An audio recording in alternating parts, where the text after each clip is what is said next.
Approach to disease and health नहीं है। अभी जैसे कुशवाहा साहब ने बोला एक केस जापानीज एन्सेफेलाइटिस का हुआ है, सब डॉक्टर डर गए, गुमराह हो गए, क्योंकि उनको पूरा होलिस्टिक नॉलेज नहीं है कि जापानीज एन्सेफेलाइटिस के लिए आपको राइस फील्ड होना चाहिए, उसमें मॉस्किटो वेक्टर होना चाहिए, उसमें ये सब नहीं करके एक केस कब हुआ था? 2022 को हुआ था, 3 साल पहले हुआ था, उसके बाद एक भी केस नहीं हुआ।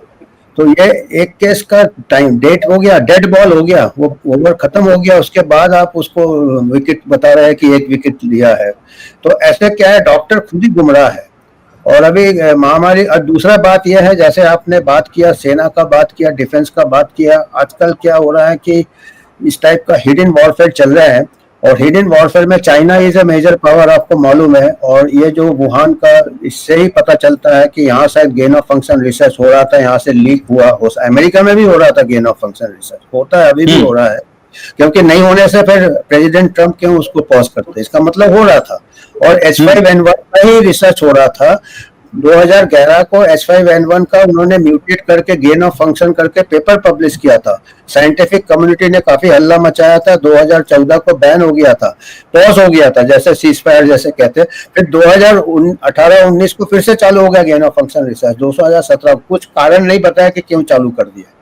तो ये gain of function research is just like nuclear warfare, chemical warfare. और हर आर्मी में एक NBC सेल होता है, nuclear biological and chemical warfare cell. और जब ये पैंडेमिक चल रहा था, आपको शायद ख्याल हो कि हमारे जो कंबाइंड डिफेंस स्टाफ के जो जनरल रावत थे, उन्होंने एक स्टेटमेंट भी दिया था कि we should be prepared for biological warfare, जबकि उस टाइम पैंडेमिक चल रहा था। और दुर्घटना में बेचारे ट्रेजेडी हो गया उनके साथ, और उसका क्या वजह है हम बता नहीं सकते।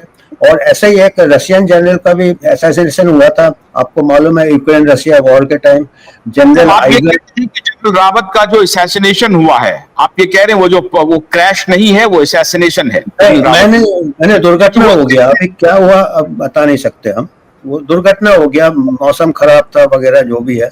पर वो कुछ उनके पास एक कम से कम पुराने बहुत सीनियर लेवल है, डिफेंस चीफ है थे वो, तो ये उनके दिमाग में वो बहुत बड़े राष्ट्रभक्त थे। और अब वो सिलेक्शन थे हमारे मोदी जी का, और काफी उनके ऊपर भरोसा था।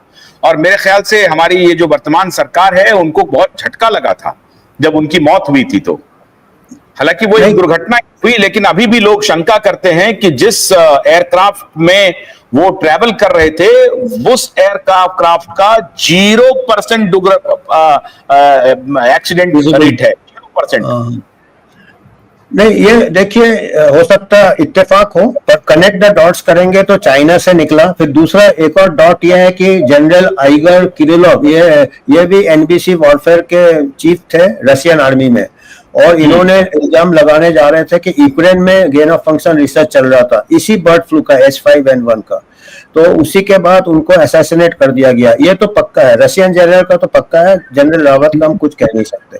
इसके बाद जो हमारे डॉक्टर पीटर मक्कलो है, जो कि अभी व्हाइट हाउस में एडवाइजर है, उन्होंने तो ये बोला है, दावे के साथ कहा है कि अभी जो H5N1 बर्ड फ्लू का स्ट्रेन जो वर्ल्ड में सर्कुलेट कर रहा है, वो gain of function research Ukraine lab से निकला है, जो कि अमेरिका जिसको ये कर रहा था, सपोर्ट कर रहा था। तो और उन्होंने ये भी कहा कि अभी एक और चीज मैं बता दूं पाठक जी, कि जो भी स्प्रेड होता है ना, ये दो तरफा है। अगर वो वायरस बहुत लीथल करेगा तो वो कामयाब नहीं होगा, क्योंकि वो फैलेगा नहीं तो महामारी नहीं होगा, और उसको हल्का ही बनाने का है। अब बात कहते हैं उसका ट्रांसमिसिबिलिटी बढ़ता है, अगर उसका लिथलिटी बढ़ जाएगा तो वो खत्म हो जाएगा, डेड एंड हो जाएगा, तो महामारी नहीं होगा। जबकि मीडिया को हल्ला करना पड़ेगा, जैसे अभी हम कर रहे हैं, रेबीज में डेथ हो गया, अभी 200 डेथ हुए हैं पूरे। इंपॉर्टेंट बात कह रहे हैं आप, ये कह रहे हैं कि अगर कोई वायरस बहुत लीथल होगा तो वो बहुत तेजी से फैलेगा नहीं, और अगर बहुत तेजी से फैलेगा तो वो लीथल नहीं होगा। अब ये कोविड का आप देखेंगे, बिल्कुल आइडियल वायरस है। ये हम अपने दर्शकों को बहुत ध्यान से, ये मैं आग्रह कर रहा हूं कि इस शो को बहुत ध्यान से देखिए, क्योंकि हम ये चाहते हैं कि हम अपने पॉलिटिकल एस्टैब्लिशमेंट को कुछ सही जानकारी दें। हमारी पूरी कोशिश है, क्योंकि हम लगातार एक युद्ध कर रहे हैं। हमारे राजनीतिक बिरादरी को एक समूह है जो गलत सूचना दे रहा है, गलत ब्रीफ कर रहा है, खासतौर से हेल्थ केयर के मामले में, और हमारी आबादी उससे प्रभावित हो रही है।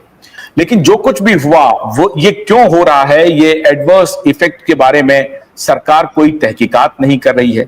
हमारी ये कोशिश ये है कि सरकार तक हम सही सूचना पहुंचाएं। पहले बाइडेन एडमिनिस्ट्रेशन के सारे प्रोटोकॉल को भारत सरकार मान रही थी, WHO मान रही थी।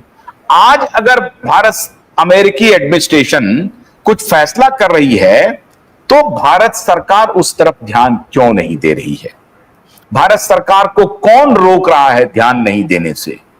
अगर अमेरिका WHO से बाहर आ गया तो भारत सरकार को भी एक बार रिलुक करना चाहिए कि क्या गड़बड़ी है WHO में। डॉक्टर साहब, यह सवाल मेरा जायज है? बिल्कुल जायज है पाठक जी, और मैं बताऊंगा जैसे कि कोविड जो वायरस था वो बिल्कुल पर्टिकुलर ट्रांसमिशन बहुत हो गया और मीडिया के ऊपर है कि बहुत जोर से फैल रहा है, और कुछ लोग तो बुजुर्ग ऐसे ही मरते हैं, 50 बीमारियां रहते हैं बुजुर्ग का, 80 ईयर्स एवरेज एज था इटाली में। अब उनके क्या है, लिथलिटी बढ़ा दिया। अभी देखिए H5N1 का लिथलिटी 30% 20% बोलते हैं, पर अभी जो H5N1 जो अभी सर्कुलेट हो रहा है, 2 साल में खाली 70 केसेस हुए अमेरिका में और 1 डेथ हुआ है। मतलब, और वो जो केसेस हुए उनमें खाली थोड़ा सा आंख लाल हुआ, पानी गिरा और ठीक हो गया। मतलब ये जो इन्होंने जो गेन ऑफ फंक्शन किया है इसमें ट्रांसमिसिटी बढ़ गया, ट्रांसमिसिटी बढ़ने से क्या है, लिथलिटी कम हो गया। तो वायरस। डॉक्टर साहब, अब हम दर्शकों की भाषा में बहुत सामान्य तरीके से दर्शकों को बताते हैं डॉक्टर क्या होता है, और वो ध्यान से इसको सुनिए। हमारी ये कोशिश है कि आप तक सही सूचना पहुंचे। ये मीडिया कोलैबोरेशन कैसे हो रहा है? एक केस हुआ, उस केस को बार बार आपके स्क्रीन पर दिखाया जाएगा, फिर उसको ये कहा जाएगा कि बहुत लेथल है, इससे इतने पुराना डेटा से बोलेंगे 30% है, मॉड्यूल रखा जाएगा आपके सामने। वो पूरा मॉड्यूल जो है किसी फर्जी IIT के फर्जी जो बिके हुए लोग हैं उनके साथ इन कोलैबोरेशन विद दलाल पत्रकार हर जगह मौजूद है। और ये जो मीडिया है ना, ये बहुत बड़ी पार्टी है हर तरह के कुकर्म में, खाली दिशा सालियान के केस में नहीं है, ये हर कुकर्म में शामिल है मित्रों। तो ये क्या करती है, वो एक फोटो को बार बार दिखाएगी और उसके हिसाब से ये सरकार को डराती है, पॉलिटिकल एस्टैब्लिशमेंट को डराती है, पॉलिसी मेकर्स को डराती है कि अगर आपने ऐसा नहीं किया तो आप खत्म हो जाएंगे, आप मर जाएंगे, पूरी आबादी खत्म हो जाएगी। जिसका डॉक्टर अमिताभ बनर्जी ने उदाहरण दिया कि अभी अमेरिका में एक केस हुआ, 70 केस हुआ, उसमें से एक डेथ हुआ, और उन्होंने कितना लिखा उसको सर? लिथलिटी 30% 20%, क्योंकि पहले का पुराना लिथलिटी बता रहा है, 20 साल पुराना उस टाइम। बताइए। अब आप देखिए आपको अपनी आंख, अपने कान, अपना दिमाग पूरी तरह से खोल के रखना है। तो ये कह रहे हैं कि एक डेथ हुआ है और कह रहे हैं 30% लिथलिटी है, तो हम खत्म, मैंने जो इन्फेक्शन में हुआ खत्म, मतलब 30% आबादी खत्म हो जाएगी अमेरिका की। ये प्रचार शुरू किया, लेकिन ऐसा कुछ हुआ नहीं। उसी प्रकार से भारत में भी वही किया। WHO ने अपना आंकड़ा शुरू कर दिया, अरे इतने लोग मर गए। तो पहला जो वेव था, फर्स्ट वेव में मौत नहीं हुई, सेकेंड वेव जिसे कहा गया, उसके ऊपर हमारे WHO ने बहुत विस्तार से विस्तृत वैज्ञानिक रिपोर्ट प्रकाशित की है, और उस रिपोर्ट की प्रति मिनिस्ट्री ऑफ हेल्थ, प्रधानमंत्री कार्यालय, Indian council of medical research, जितनी संस्थाएं हैं, जो जितने स्टेक होल्डर्स हैं, सबके पास भेजा है। मैं आप दर्शकों से ये फिर एक बार अनुरोध करता हूं कि uho.org आप जरूर सर्च करें, वहां आपको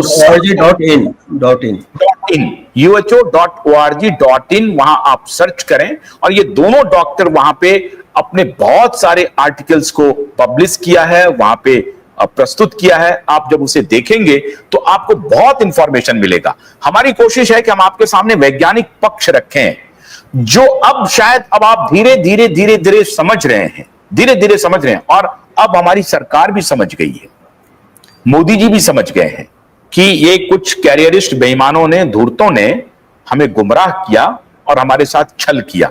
लेकिन उसमें मैं नहीं समझता हूं कि सरकार के पास क्या ऑप्शन था। सरकार को अगर सरकार बूटी नहीं देती तो लोग कहते देखो बूटी नहीं दे रहा है, और अगर बूटी दे दिया, उनसे नुकसान हो रहे थे, देखिए उनसे नुकसान हो रहा है। तो सरकार बिल्कुल तलवार के धार पर चल रही थी। तो मैं ये नहीं मानता हूं कि सरकार से गड़बड़ी हो गई, और ये खाली भारत की सरकार नहीं थी, दुनिया भर की सरकारों को इन्होंने गुमराह किया।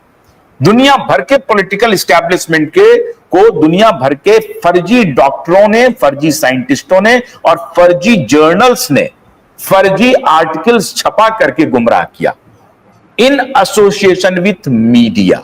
इस मीडिया पर आपको भरोसा बिल्कुल नहीं करना है, इन्होंने पाप किया है। आगे बोलिए डॉक्टर कुशवाहा। डॉक्टर बैनर्जी कुछ और बोल रहे हैं?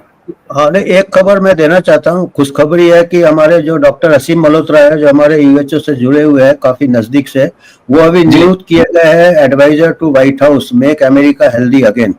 तो हमको अभी अच्छे अच्छे लोगों को सेलेक्ट कर रहे हैं। डॉक्टर विनय प्रसाद को सेलेक्ट किया है एफडीए के वैक्सीन के इसके सुपरवाइजर के रोल में। फिर डॉक्टर असीम, डॉक्टर, मैं यही सोच रहा हूँ कि ये जितने हमारे इंडियन ओरिजिन के